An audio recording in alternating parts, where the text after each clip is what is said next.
नमस्कार दोस्तों, क्या आपने कभी सोचा है जब श्री कृष्ण स्वयं परमेश्वर है, तीनों लोकों के स्वामी हैं, तो फिर कंस, रावण और दुर्योधन जैसे लोग उनके लड़ने की हिम्मत कैसे कर पाए? क्या उन्हें नहीं पता था कि वे भगवान हैं? मुख्य कथा। असल में यह सब भगवान की एक दिव्य लीला है। जैसे किसी फिल्म में अगर एक बड़ा हीरो हो तो उसके सामने एक उतना ही शक्तिशाली विलेन भी होना चाहिए, तभी कहानी रोमांचक बनती है। ठीक उसी तरह जब भगवान लीला करते हैं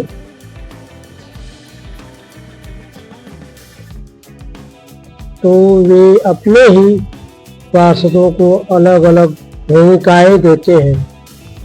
कभी कोई अनुकूल भक्त बनता है और कभी कोई विरोधी पात्र। इसलिए कहा जाता है कि रावण और कुंभकर्ण या हिरण्यकश्यप और हिरण्यकश या फिर शिशुपाल और दशरथ, ये सब कोई साधारण दैत्य नहीं थे। ये वास्तव में भगवान के ही पार्षद जया एवं विजया के अवतार थे। भगवान ने उन्हें ही विरोध का पात्र दिया ताकि उनकी दिव्य लीला संसार में प्रकट हो सके। भगवान की शक्ति सच तो यह है कि भगवान को किसी को मारने के लिए अवतार लेने की जरूरत ही नहीं है। अगर भगवान चाहे तो एक क्षण में कंस का हृदय रुक सकता है, लेकिन भगवान ऐसा नहीं करते। वे पहले उसे शक्ति देते हैं, फिर उसके साथ लीला करते हैं और अंत में अपने भक्तों को दिखाते हैं कि सत्य और धर्म की ही विजय होती है। लीला क्यों करते हैं भगवान? भगवान अवतार इसलिए लेते हैं ताकि हम उनकी लीला कथा सुन सकें।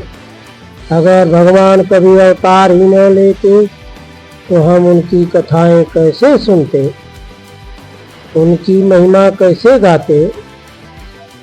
इसलिए कहा गया है, भगवान की लीला कथा सुनने मात्र से ही जीवन का कल्याण हो जाता है। निष्कर्ष, इसलिए ज्यादा चिंता मत करो, सब भगवान का नाम जप करो, उनकी लीला कथा सुनो और मन को भगवान में लगा दो, क्योंकि भगवान की कथा सुनने से ही मनुष्य को भगवत प्राप्ति का मार्ग मिल जाता है। समापन। जय श्री कृष्ण। राधे राधे। अगर आपको भगवान की ऐसी ही अद्भुत लीलाएं सुनना अच्छा लगता है तो वीडियो को लाइक, शेयर और चैनल को सब्सक्राइब जरूर करें।